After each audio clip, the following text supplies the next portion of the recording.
दोस्तों आज हम रियल स्टोरी पर based movie land of mines को एक्सप्लेन करेंगे। ये फिल्म एक वॉर थ्रिलर फिल्म है जिसे 2015 में रिलीज किया गया था और IMDb पर इसकी रेटिंग 7.8 है। तो चलिए कहानी की शुरुआत करते हैं। ये कहानी दूसरे विश्व युद्ध खत्म होने के बाद की है, जब डेनमार्क 5 साल की गुलामी झेलने के बाद जर्मनी से आजाद हो चुका है, जिसके बाद सभी जर्मन सोल्जर्स अपने वतन वापस लौट रहे हैं। तभी सार्जेंट कार्ल की नजर एक सोल्जर पर पड़ती है जो डेनमार्क का फ्लैग अपने साथ लेकर जा रहा था। ये देखकर कार्ल को बहुत गुस्सा आ जाता है और वह उस सिपाही को बुरी तरह पीटने लगता है, क्योंकि जर्मन्स पहले ही डेनमार्क से बहुत कुछ लूट चुके हैं। इसीलिए कार्ल जर्मन्स से नफरत करता है। फिर वह उस झंडे को कार में रखकर वेस्ट कोस्ट की तरफ जाता है, जहां जर्मन्स ने पूरे बीच पर लैंड माइंस बिछा रखी हैं। वह फ्लैग लगाकर एरियाज को मार्क करता है। वहीं दूसरी तरफ हम कुछ जर्मन सिपाहियों को एक ट्रक में जाते हुए देखते हैं, जिन्हें वॉर खत्म होने के बाद बंदी बना लिया गया है। फिर उन्हें ब्रिटिश कमांडर जेनसन के सामने पेश किया जाता है। जेनसन उन सिपाहियों से कहता है कि यहाँ जर्मन्स को कोई पसंद नहीं करता, इसीलिए तुम्हारे साथ कोई हमदर्दी नहीं बरती जाएगी। अब से तुम हमारे ऑर्डर्स को ही फॉलो करोगे। फिर वह एक मैप के जरिए सभी को समझाने लगता है कि जर्मन्स ने वेस्ट कोस्ट पर लगभग 22 लाख लैंड माइंस को प्लांट किया है, जिन्हें बाहर निकालने के लिए जर्मन कैदियों का इस्तेमाल किया जाएगा। लेकिन इनमें से कोई भी सैनिक माइंस को डिसआर्म करना नहीं जानता था। जिसके बाद जेनसन उन्हें माइंस को डिफ्यूज करने की ट्रेनिंग देता है और समझाता है कि यहाँ गलती करने की कोई गुंजाइश नहीं है। एक छोटी सी गलती तुम्हारे चिथड़े उड़ा सकती है। फिर वह एक एक करके सिपाहियों को अंदर भेजता है, जहां उन्हें माइन को सक्सेसफुली डिसआर्म करके बाहर आना है। अब बारी बारी से सोल्जर्स अंदर जाते हैं और माइन को डिसआर्म करने के बाद बाहर आते हैं। लेकिन इनमें से एक सोल्जर काफी डर जाता है। माइन को डिफ्यूज करते समय उसके हाथ कांपने लगते हैं। इसी दौरान वहां एक तेज धमाका होता है और इस हादसे में उस सोल्जर की मौत हो जाती है। ये नजारा देखकर बाकी सिपाही भी डर जाते हैं। अब हम देखते हैं कि जो सिपाही टेस्ट में पास हुए थे, उन्हें माइंस को डिसआर्म करने के लिए बीच पर भेज दिया जाता है, जहां ये लोग सार्जेंट कार्ल के अंडर काम करेंगे। कार्ल इन जर्मन सिपाहियों के साथ बहुत सख्ती से पेश आता है।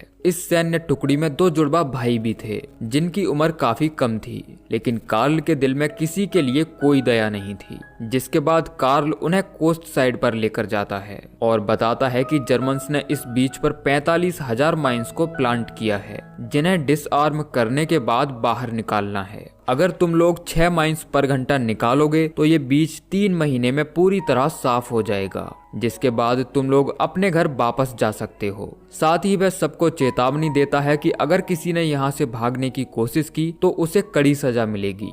जिसके बाद सभी बच्चे माइंस को ढूंढना शुरू करते हैं। ये लोग बड़ी ही सावधानी से उन्हें डिसआर्म करके बाहर निकालते हैं। ऐसा करते करते उन्हें शाम हो जाती है। फिर सभी लोग अपने अपने बोरे में घास को भरकर बिस्तर बनाते हैं और आराम करने के लिए एक घर के अंदर रुकते हैं। जिसके बाद कार्ल बाहर से दरवाजे को बंद कर देता है और वह खुद अपने डॉग के साथ पास वाले घर में सो जाता है। अब अगले दिन सुबह होते ही सब लोग फिर से काम पर लग जाते हैं और पूरे दिन लैंड माइंस को बाहर निकालने का काम करते हैं। लेकिन ये लोग पिछले 2 दिनों से भूखे थे, इसीलिए खाली पेट काम करना इनके लिए काफी मुश्किल हो रहा था। फिर काम खत्म होने के बाद सेबेस्टियन कार्ल से मिलने आता है और कहता है कि हम लोग पिछले 2 दिनों से भूखे हैं, आखिर यहाँ हमारे लिए खाना क्यों नहीं आया। लेकिन कार्ल को इस बात की कोई परवाह नहीं थी। वह कहता है कि तुम्हारा काम मेरे ऑर्डर्स को फॉलो करना है, तुम जियो या मरो इस बात की मुझे कोई परवाह नहीं है। तभी 2 जुड़वा भाई लेसनर और वार्नर की नजर एक छोटी बच्ची पर जाती है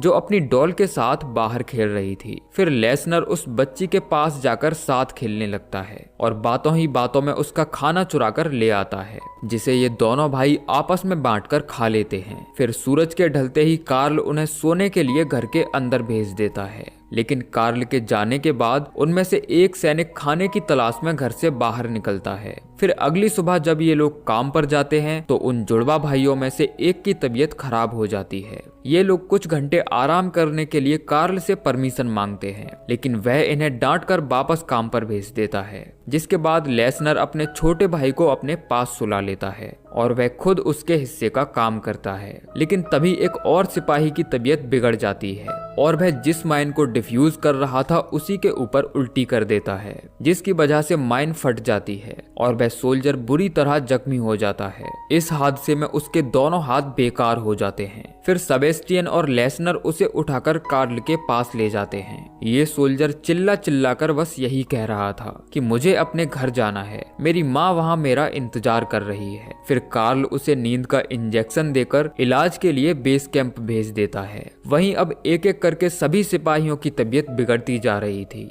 इन्हें पेट में दर्द और उल्टियां हो रही थीं। तभी एक सिपाही कार्ल को बताता है कि ये सब मेरी गलती है। उस रात मैं पड़ोस वाले घर से खाना चुरा कर लाया था, जिसे खाने की वजह से हम सब बीमार पड़ गए हैं। जिसके बाद कार्ल उस घर में रहने वाली महिला से मिलता है।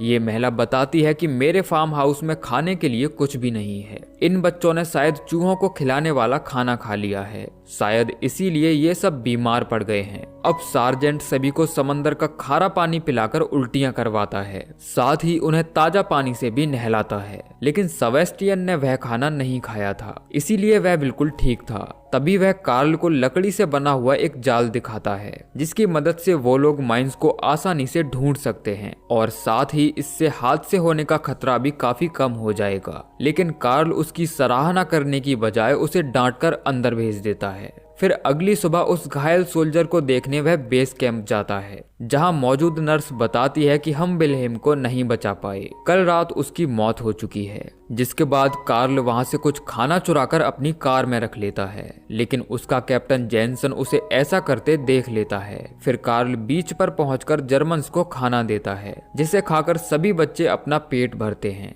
फिर कार्ल कहता है कि मेरे पास दो खबर हैं, एक अच्छी और एक बुरी। अच्छी खबर यह है कि विल्हेम अब ठीक है और जल्दी ही उसे घर भेज दिया जाएगा, और बुरी खबर यह है कि हम लोग शेड्यूल से काफी पीछे चल रहे हैं, इसीलिए तुम्हें अब 1 घंटे में 8 माइल्स को बाहर निकालना होगा। दरअसल कार्ल विल्हेम के बारे में सबसे झूठ बोलता है ताकि इन लोगों का मनोबल ना टूट जाए और ये लोग जल्दी से जल्दी काम खत्म करके अपने अपने घर वापस लौट सकें। अब सभी लोग सेबेस्टियन के बनाए हुए मॉडल से ही काम करते हैं, जिससे माइंस को बाहर निकालने में काफी आसानी हो रही थी। अब एक रात जब सभी बच्चे सो रहे थे, तभी कैप्टन जेनसन अपने ब्रिटिश सोल्जर्स के साथ बीच पर आता है। ये लोग जर्मन सिपाहियों के साथ बहुत ही गंदा सलूक करते हैं। दरअसल वह इन्हें खाना खाने की सजा दे रहा था जो कार्ल ने इन्हें लाकर खिलाया है। उसके सिपाही इनके ऊपर पेशाब करते हैं और उन्हें हर तरह से प्रताड़ित करने की कोशिश करते हैं। तभी कार्ल आकर उन्हें रोकता है और कहता है कि कोस्ट को साफ करने के लिए मुझे इन सिपाहियों की जरूरत है। जेनसन कहता है कि तुमने जर्मन्स को हमारी किचन से खाना चुरा कर खिलाया है, जिसके ये लायक नहीं है। सार्जेंट कहता है कि ये सिपाही अभी बच्चे हैं, अगर खाएंगे नहीं तो काम कैसे करेंगे, और वैसे भी वह खाना मैं अपने डॉग के लिए लाया था। कार्ल कहता है कि मुझे कोस्ट को साफ करने के लिए कुछ तजुर्बेदार लोग चाहिए,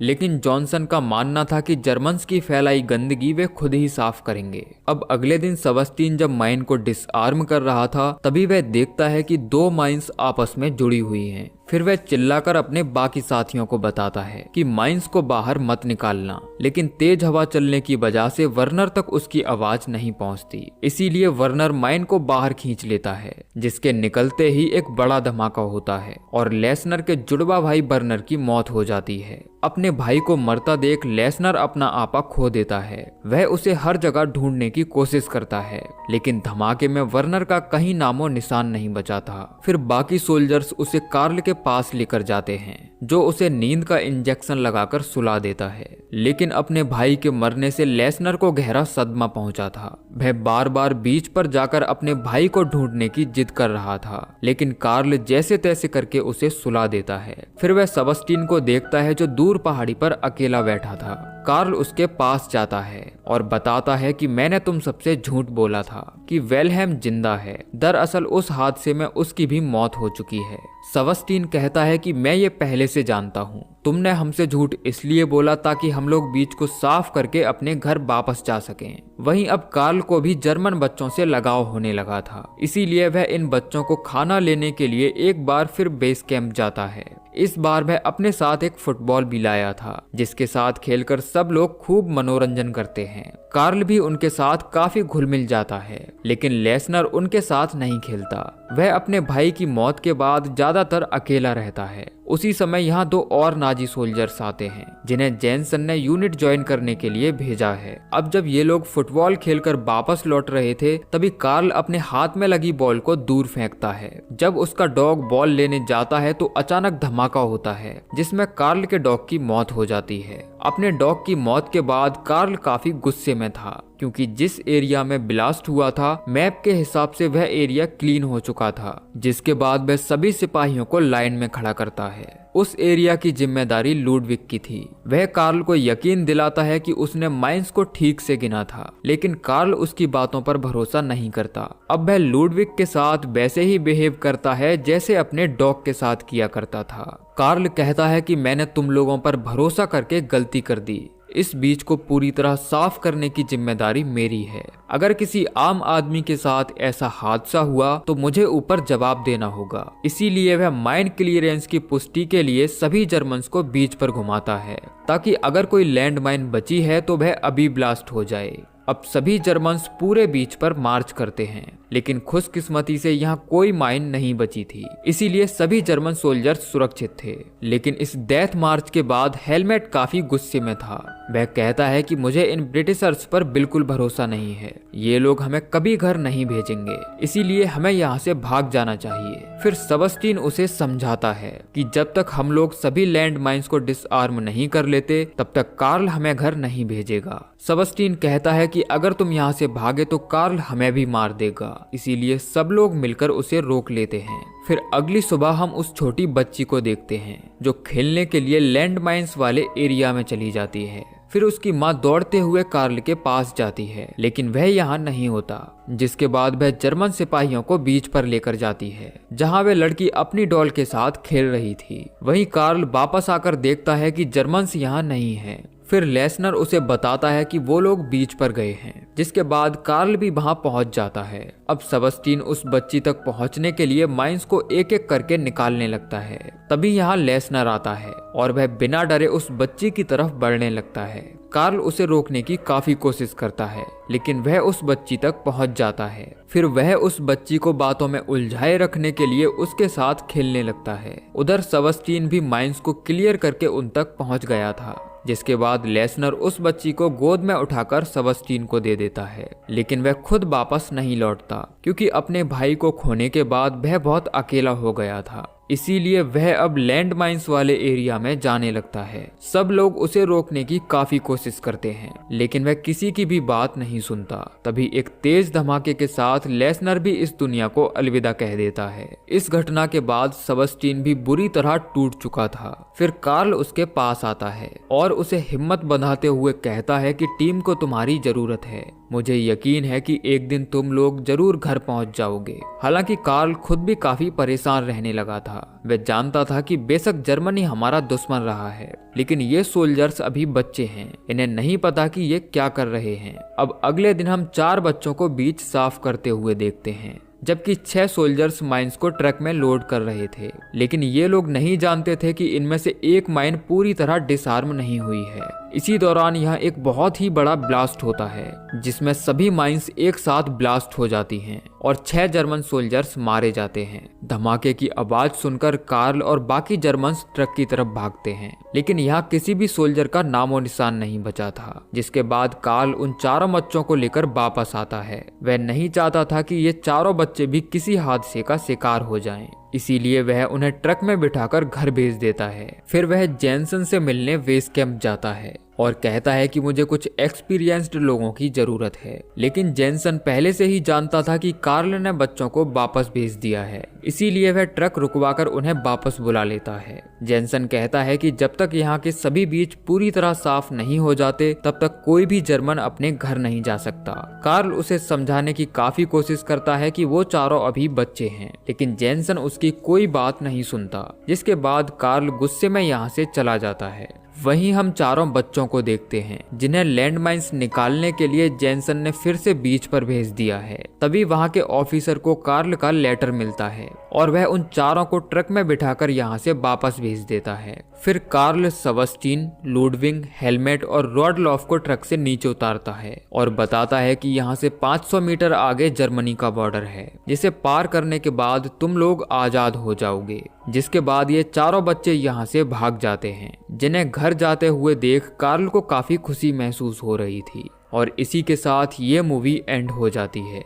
फिर कहानी के अंत में हमें बताया जाता है कि दूसरे विश्व युद्ध के दौरान 2000 जर्मन सैनिकों को बंदी बनाया गया था, जिनमें से ज्यादातर सोल्जर्स कम उम्र के बच्चे थे। ब्रिटिशर्स ने 15 लाख माइंस को बाहर निकलवाने के लिए इन कैदियों से काम करवाया। इस काम में आधे से ज्यादा जर्मन्स मारे जाते हैं, जबकि काफी सारे बुरी तरह इंजर्ड हो चुके थे। और इसी के साथ ये कहानी एंड हो जाती है। तो दोस्तों, ये थी कहानी लैंड ऑफ माइंस मूवी की, जो जरूर आपको पसंद आई होगी। बाकी आप कमेंट करके जरूर